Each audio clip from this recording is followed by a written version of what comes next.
New Year's Eve has always been about endings. People like to believe it's about beginnings, fresh starts, clean slates, promises whispered into the dark, but that's only half the truth. Before anything new can begin, something else has to end. A year, a version of yourself, sometimes a life. Most people celebrate without thinking about that part. They count down, they drink, they laugh, they kiss. They scream into the final seconds like noise alone can drown out the weight of everything they're leaving behind. But there are places where New Year's Eve is not celebrated. Places where it is endured. Places where time does not move forward willingly. This is a story about one of those places. The town of Briar Hollow sits far from highways and farther still from attention. Snow blankets it every winter, thick and quiet, muffling sound and swallowing footprints as if the earth itself prefers secrecy. By December 31st, the streets are usually empty. Curtains drawn, lights dimmed, no fireworks, no countdowns, no music. Outsiders have asked why. The townspeople never answer directly. They just say, "We don't tempt the night." I arrived in Briar Hollow on the afternoon of December 31st, stranded by weather and bad timing. The bus broke down 20 miles out, and the driver refused to continue once the snow thickened. My phone had no signal. The road disappeared behind us, swallowed by white. The town appeared suddenly through the snowfall, like it had been waiting. I told myself I'd stay the night and leave in the morning. That was my first mistake. The motel was old but warm, its windows fogged from the inside. The clerk barely looked at me when I signed the register.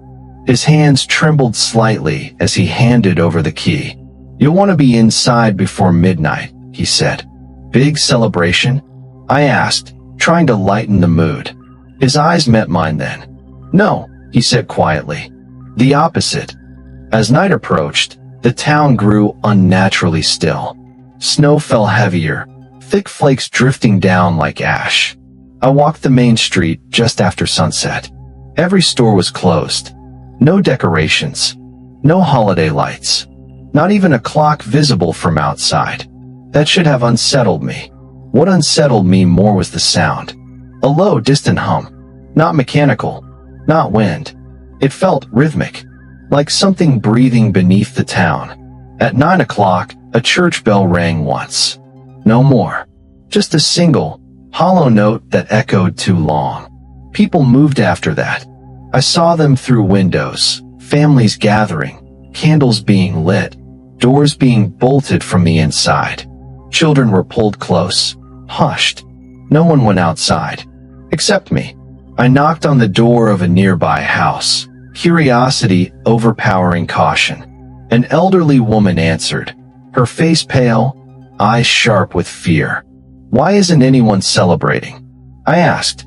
She stared at me for a long moment, then said, "Because midnight comes whether we want it to or not." Before I could respond, she shut the door. I stood alone in the snow, the hum beneath my feet growing stronger.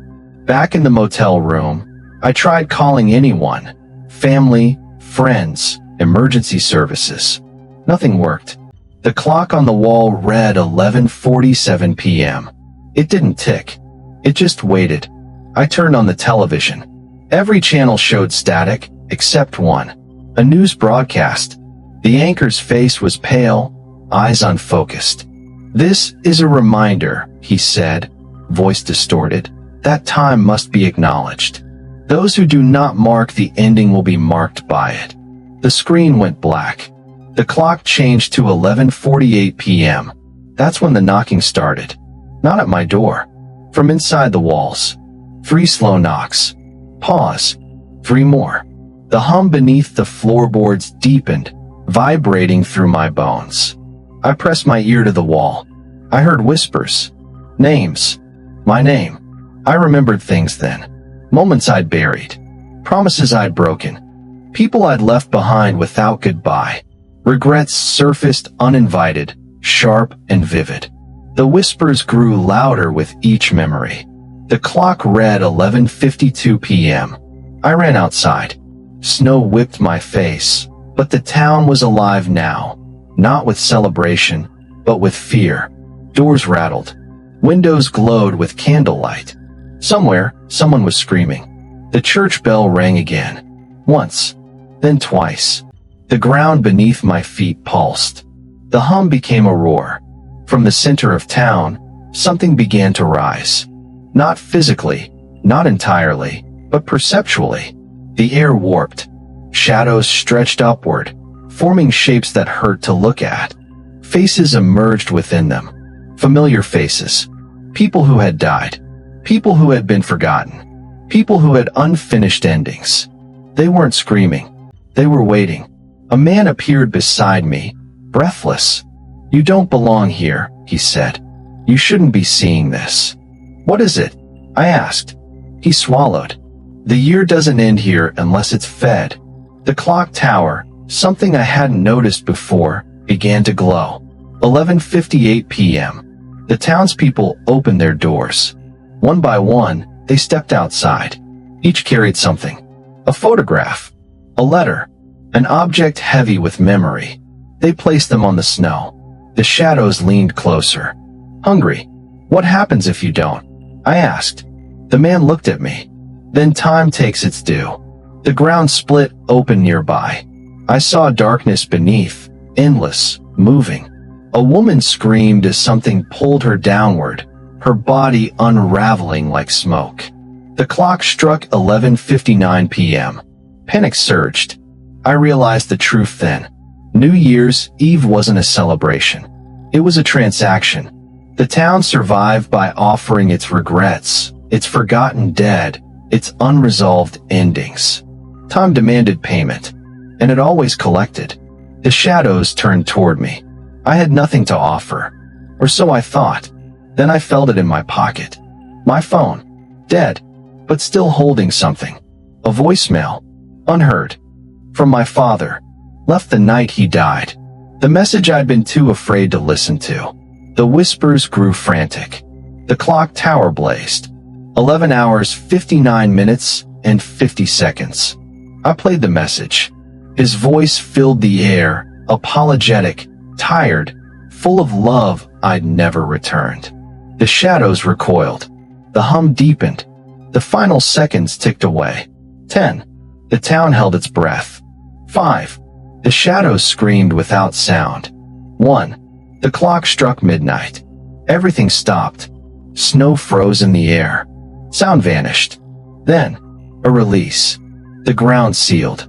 The shadows dissolved. The hum faded into silence. I woke in the motel room. Morning light filtered through the curtains. The clock read 12:01 a.m. January 1st. My phone buzzed. Signal restored. A text from a friend. Happy New Year. Outside, Briar Hollow was gone. The road stretched empty behind the motel. No town. No footprints. No sign it had ever existed. Except one thing. On my phone. The voicemail. Still there. Unread. Waiting. Because some endings don't belong to time. And New Year's Eve is always hungry.